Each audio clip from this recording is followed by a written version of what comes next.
this is Carrie from Fullerton Professional Organizing, and I have a guest for you today, and I'm going to let her introduce herself, tell us her favorite scripture, and introduce herself. Hi, I am Angela Ciro, and Spirit-Filled Solutions is my organizing business. And my favorite scripture is Philippians 4:13, because I can do all things through Christ, which strengthens me. And that helps empower me every day to know that. And then my ministry verse is Isaiah 61:1. For the Lord God has anointed me. He has sent me to heal the brokenhearted. He has sent me to bring good news to the poor, heal the brokenhearted, to proclaim liberty to the captives and freedom to the prisoners. My mind goes blank sometimes, but I know. Well, and that's the whole reason I started the podcast. And definitely that is what I'm hoping to bring into clients' homes as well. But it's definitely the reason I started the podcast, because I wanted to help people declutter their faith, declutter their homes, and declutter their business. But my faith is a very important part of that, is to help people and serve people. And you really do have to have a servant's heart to do what we do, because as we had talked about before this podcast, it's not just about Pinterest worthy spaces. Now, we would love to get there, or I love to get there, but it's mostly about helping people. yes, very, very true. So what are you the most passionate about in the organizing business? I am passionate about seeing women be set free from the strongholds in their life via the clutter and the stuff around them that has just got them imprisoned from feeling like they can move and do things or function, to the emotions, to the mindset. And Mm-hmm. Women, we believe in everybody, not just women, but I specifically work with women. I head up the women's ministry at our church, and women are kind of my heart and my calling. But being able to set free of the lies that, we have believed, and that, we constantly tell ourselves, and that, to me, that's what I'm passionate about, walking alongside people and just helping them to be set free from those strongholds in their lives. Mm-hmm. Yeah. And it's sort of like what I've been hearing from the organizing community here lately: better, not perfect. We're stepping people that struggle with a lot of collections, a lot of things that they can't let go of. We're not talking about someone that just put their mayonnaise on the wrong shelf, or we're not talking about people that just have things in the wrong place, which that we do too. We try to show them the most efficient way to make their home the most efficient. But a lot of what we work with is people that struggle with knowing what to do with all the things that they collect. And those that maybe just have a trail to their bed, that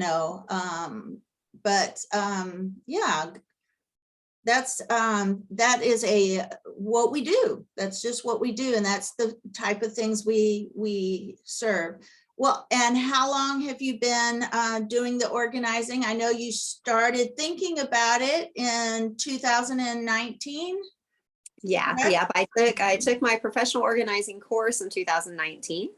And then 2020 was when I actually started with my business partner. I have two business partners. One's behind the scenes and helps me with just kind of the book work stuff a little bit. And then the other one was, she would go in and help me organize and make things look very pretty. So, but in December, she had to step away. So I had to kind of readjust where the Lord was calling me and what exactly I was doing. So, so that's where I'm kind of almost at a new starting point. Like I'm relaunching. I mean, it's been going, but it's a relaunch. And now instead of me and my partner coming in and doing the, like we talked about, kind of the Pinterest pretty organizing, it's me coming along as a clutter coach and walking alongside people and helping them to break free of the clutter and the mindset that's got them trapped in it. So yeah, because we love both. We love the come in without the client and just get it all done and Pinterest perfect. We love those clients, but we really have a heart for those that can't even get to the Pinterest perfect. Pinterest perfect is something that they can't even keep up with. We have to work with the way their mind works and the way they move through life and function through life. So that's where the real ministry is, right there. Even though we love both and we do both. So what is one thing you wish you had known before you started? that one, I said everything. I had run, like businesses, like, like I have been a Norwex consultant for many, many, many years. So, I have kind of that aspect. I homeschooled 5 kiddos, and I have a son who's autistic. I've managed I've done a lot, but I never set off on my own, like actual business and just learning everything, literally from the legal side of it and learning, having to make sure you understand the contracts and you understand and the techie stuff. Yes, right? the technology, yes, the videos, the social media, working through all of that, website creating. Creating websites. Yeah. Yeah, I'm blessed with an amazing sister who has come alongside and helped me a lot with a lot of the techie stuff. So that at least helps. There's so many things, but at the same time, though I wish I would have known them beforehand, part of the journey, I think, is not knowing them beforehand. So when you're stepping in, that's just growing you a little bit more because you're having to now learn this and you're having to figure this stuff out. So it's a good growth process. Yeah. When your head is about to explode because you're trying to learn how to do your own website and then you just have to step away and realize that you've got to step away, come back tomorrow, and it'll be better. And then you have the other person that's like, oh, doop, doop. And you're like, oh, okay. But that's part of the journey for sure. Now, how has your journey changed you? It's changed quite a bit. For one, the Lord's given me kind of the gift of empathy and things like that naturally for people. But when it came to business owners, I never really quite understood all that it really takes to really kind of put in, especially during these times with the pandemic and, all that's been going on. Like the challenges to small business owners is huge. And so it's just opened my eyes a little bit more to see that need, as well as the more I'm in it, the more I see the need for what we do and stepping alongside and helping people. And there's so many people that, you think that, I don't know who I'll help here, but yet there's people hiding, and I mean hiding. There are people hiding all over the place, all over the world, that need our services and that want them. Sometimes it's a little hard to reach out and come to that place. But the more that I am in this, the more that I am seeing there's a need. There's such a strong need for that. Yes, definitely. And then add on top of that, the senior citizens that need help just because they're not as mobile as they used to. They may have at one time had a perfectly well organized home, but now that they're 70, 80, etc., they struggle more because they have more challenges. It's definitely a ministry, I started the podcast so that I'd be able to also share my faith, but I also started the business to really help people. And now when I help senior citizens, I do tell them, just sit. You can do this alongside me, but you sit and I will ask you questions, and I will do all of this for you. And so I've done it with them and without them. And but also touching on the fact that you have empathy, because, and we've talked about a little bit about this, we both have some family members that have some over collective, I don't like the word hoarder, but because hoarder can be extreme, and I'm not sure how extreme, but we have family members that have huge collections that are hard to let go, and those mindsets are really, those are the people we have heart for, because we've seen it. We've seen it and we understand it in a certain extent, because we know where it comes from. A lot of the mindset comes from when they were raised in poverty.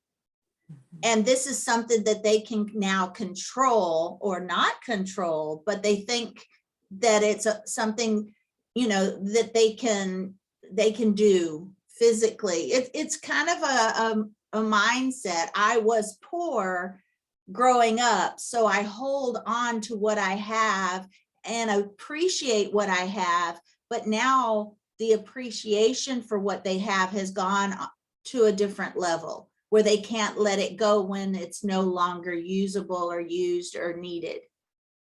So yeah, so we do go in and coach and kind of change mindsets, and we change along with our customers, right? Because it's always a new learning curve. Yeah, well, and everybody's a little bit different. And, some of them, I mean, the poverty is very common amongst several. A lot of times there's something dramatic that has happened in their life that, yes, that they haven't properly worked through that. And this is part of the outcome. But like you said, it's something that they think they have under control, and they don't realize it has control over them. Yeah. And when I say poverty, I mean, like, when your grandparents lived through the Depression, and then they passed down some of that. And then, because my grandparents went through the Depression, so they passed on that holding on to because they didn't have anything, you had to hold on to it, you had to reuse it, you had to be very creative, and then they passed that down. And then right now, we're not there like they were in that time. So now we're holding on to things, but for a different reason. Anyway, it's what I'm talking about, but it's kind of hard to put out there on a podcast. And then we have sympathy for those with ADHD. We have sympathy for those with autism. We have sympathy for those that are depressed and just can't function as the same way as others function. We have to reframe everything, and that's where our service begins, right there. Yes, it does. And that's how our journey has changed both of us and keeps changing both of us. All right, now tell me about a time you wanted to give up. Before this podcast, we touched on it. Very true. Yeah, guys, this is our second podcast. The other one cut off in the middle. So we have talked about some of this stuff. So that's why we're laughing. Yes, so such joys of technology. Yes, so started in 2020 with my business partner, and we came in strong together, working in people's homes, and we had a lot of clients where they just wanted us to come and make it a little more functional and pretty for them. So they would leave, and we would take care of it, and that was really my business partner's gift, was making it look pretty. I'm like, I will instruct and we'll do the functional side, but it was her who made it pretty. And so in December, she had informed me that she needed to step away, so it was just too much for her at the moment. And that just kind of started right there altering everything. I'm like, oh, what do I do? I can't go in and give these clients what she could give these clients. Like, I believe firmly that we are all gifted in a different area. And I'm willing to admit that that's not my gifting, which is why I brought her in with me. And at that same time, my mother-in-law had passed away unexpectedly. I found out I had cancer. I had to have surgery. We had, a whole bunch of things for several months. Was just a lot of things happening and throwing me back, and trying to figure out, okay, Lord, have you really called me to this? Because I felt in the beginning, Lord, this is your calling. I know this is, but then when all that was thrown, it was like, Lord, am I wrong? Am I just, chasing things? What am I doing here? And I really wondered, like, I can't do this without Katie. Like, I can't do it without her. She comes in, and we have kind of this set of clients already that expect this from us. And, but the Lord said, yeah, I'm still calling you to this, but it's not going to look like what it looked when you and Katie were doing it. And that's okay. Right. So and that's okay. That's okay. Awesome. Let's see. And then how do you feel like you overcame it? I know you just touched a little bit on it, but prayer. Constant prayer. I believe in constant communication with God anyways, and I know my shortcomings, so I feel like I'm always going, God, I know.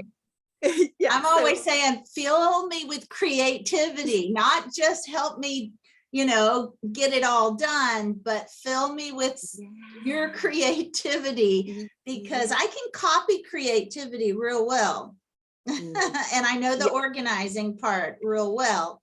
And I know the pretty bins and baskets, but exactly. But asking for his direction and his will, because we, don't always, we want to do things our way a lot, but his way is going to be far much better. He knows us, and he knows our clients. He knows all of us. So if we lean on him, I believe he'll direct and lead in a better way.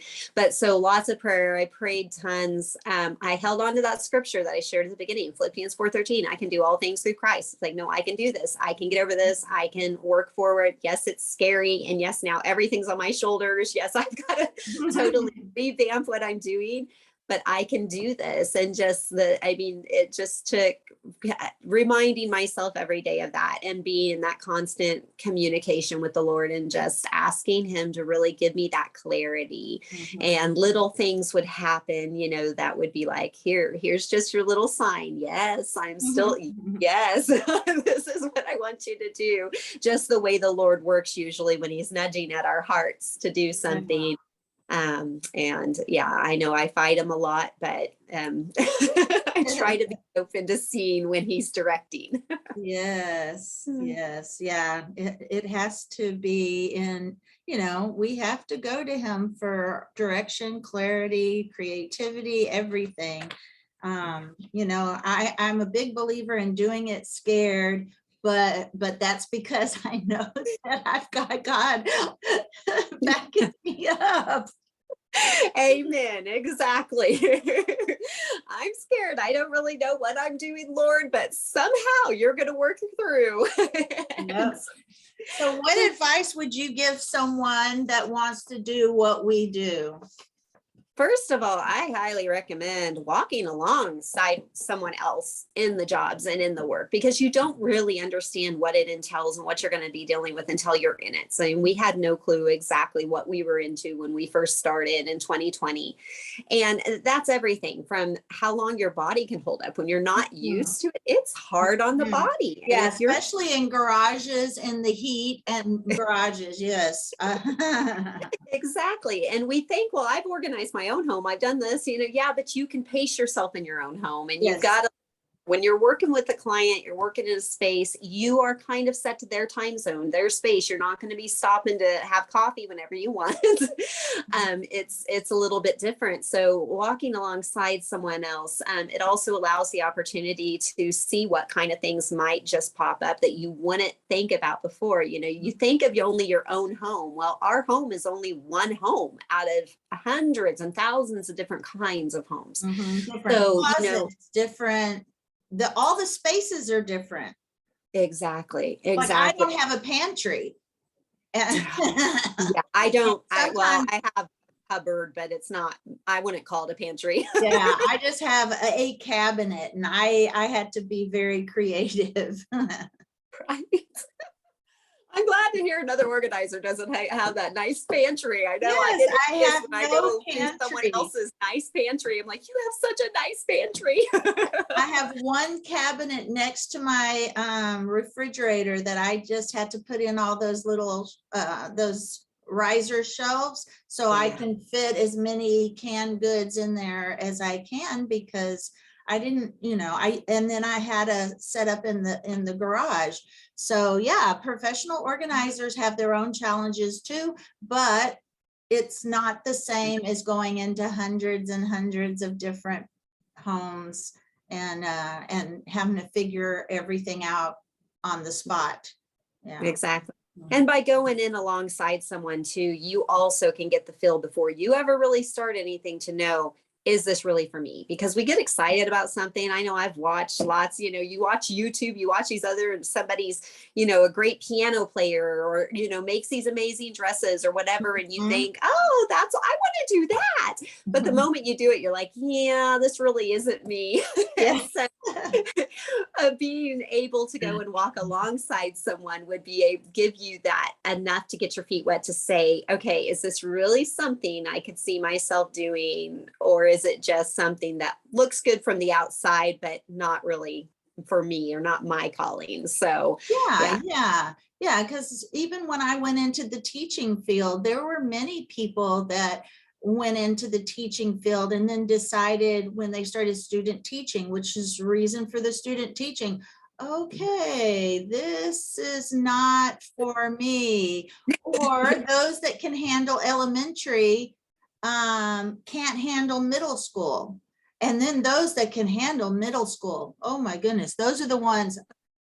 I can handle high school, believe it or not. I can handle high school. I can handle elementary. Middle school, no.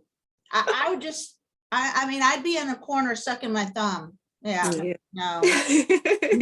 Hard stage. There's a lot going on. Yeah, so it's the same with organizing, you just get in there, and maybe that's a good reason to start doing it the way you do it, just by donation, just to get a feel to see if this is something that you want before you started charging, or if that's a ministry that you want to continue in that, then that is also okay. But well, and also, like you said, Carrie, it's also good because maybe organizing is your thing, but to go in and walk alongside someone, maybe you'll figure out what your particular gifting in organizing is, because we are all different, and we all different areas that we just thrive in. And, so that could be an opportunity to realize that, oh, I'm great at closet organization, and like, this is fun to me. And I really want to dive deeper into, being a better closet organizer or whatever it might be that, is your thing. So. That's true. And, I think that's what I got. The message I got from you too. You said you had someone that you had two other people that helped you do the areas that you were not as, I'm not going to say that you couldn't do it. You can do it, but they were very, that was their thing. And it just reminds me, I did go into a business that had me do some standard operating procedures where I had to literally put on paper how to use the receipt machine and and how these receipts were turned in for the business, how they had to be turned in, what had to be written on the receipts, and the process of putting it through the receipt machine, the whole thing. And I was not techie. So what took someone, I would have loved to have been able to have hired someone else to do that. So that is, that's a thought that I'm going to keep in the back of my head when I need to hire someone to do something for me, that it may not be as hard as I think it is to just hire someone to do a project and walk alongside me as an organizer and help with a client. So that inspired me a little bit there. So what kind of books have you read that have inspired you? I don't know. I read a lot. I'm reading Audacity right now by Beth Moore, which is a really good book just about drawing closer in your relationship with God. I love almost all John Maxwell books, honestly, that I've read. He is amazing. He loves the Lord. He's a godly man, but he's also great with leadership and business. And I like that combination, that when you're reading, you're getting something that's, scriptural based, but also helps in business and coaching, I guess. And coaching. Yeah. Developing a leader within you is a really great book. If you're just starting out, I read this book many moons ago when I really struggled with always feeling like I was failing and, couldn't do things. And that's Failing Forward, because it's just such a great book to help you realize that you're going to fail. We all fail. We all make mistakes. We all mess up at times. But it's not something to hold us back. It's something we should be moving forward with. And when you learn to use those failures as stepstones instead of as things that hold you back, then that's when you begin to finally break free and be able to succeed. And it's just a really great book. So I highly recommend that for anybody that, is really just starting out or feeling like, they've made so many mistakes, they don't feel they can do anything beyond, what they've done. But yeah, there's a lot of great books, great podcast, lots of great things out there. Yeah. And, all right. Yeah. And I see you read Messi's Manual. It seems like I read that way back when, and I don't, it seems very familiar to me, but since we're starting to run low on time, let's see if we can. I think we've already kind of debunked some things about professional organizing. Some people think it's all just the Pinterest perfect, and it's not. We love that, or we love the Pinterest perfect, but it's so much more, and it's so much more physical labor than people realize, because we're not just organizing closets. Sometimes we're organizing a lot more than that. So since it's given me a warning here, let's go to how do you find time, or what do you do to rest and relax? Well, daily time with the Lord. I find that I need that time to refresh every morning. That's kind of the starter point, is to take that time just to really kind of be with him while everybody else is still asleep, and I can breathe a little bit. And I enjoy hiking and getting to do things like that, taking trips. We're not far from Glacier. We're about 4 hours from Glacier. So we try to at least take a trip once a year over there, which is the best. I love it. It's one of my favorite places. So yeah, those are kind of ways that I rest and relax. Any hobbies? Well, I just started learning how to quilt and made my first grandbaby a quilt for Christmas. Oh, So, nice.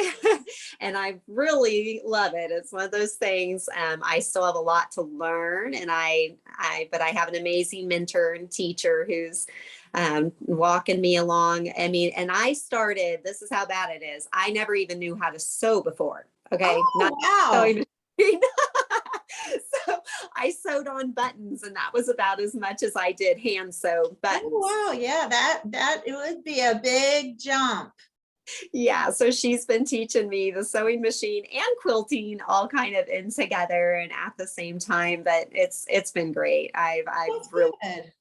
yeah. Well, I did know how to sew many years ago. I did make some small baby quilts. They were just squares and a nice border. And then I stenciled Oh, inside the squares. And that was as far as I could go. I'm not into all the little itty bitties, all the little itty bitties that I'm not into. I can do a lot of squares and then sew a border. I can do the quilting sewing machine style, but then I stenciled teddy bears and whatever I wanted in the center.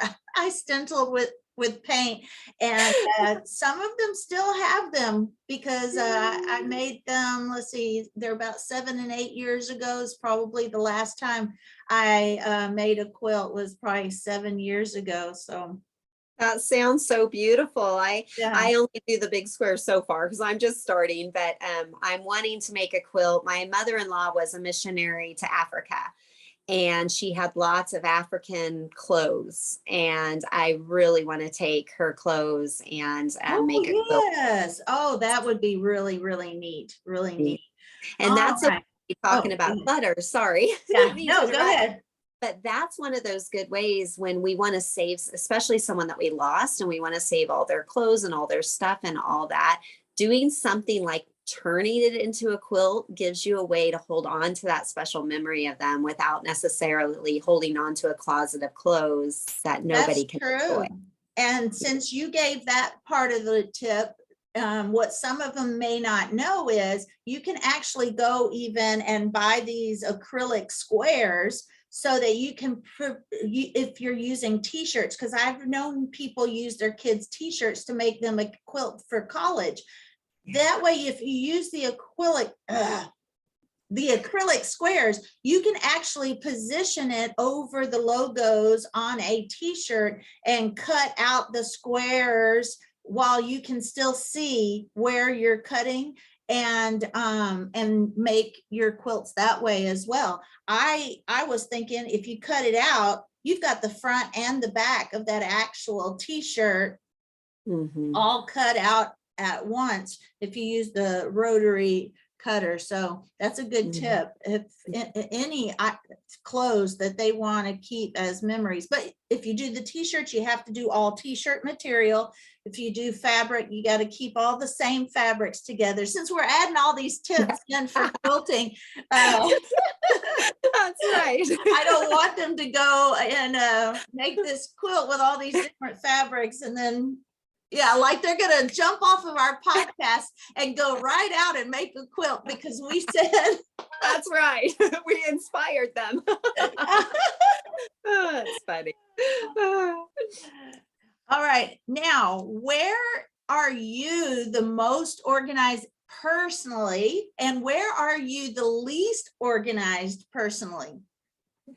I feel like my kitchen and maybe even my office space is the most organized. And I think it's just because I really can't function to make meals or anything unless things are together. So I have a teenage son still home, so things are not always perfect in there. So he often puts things Right, right. in odd places.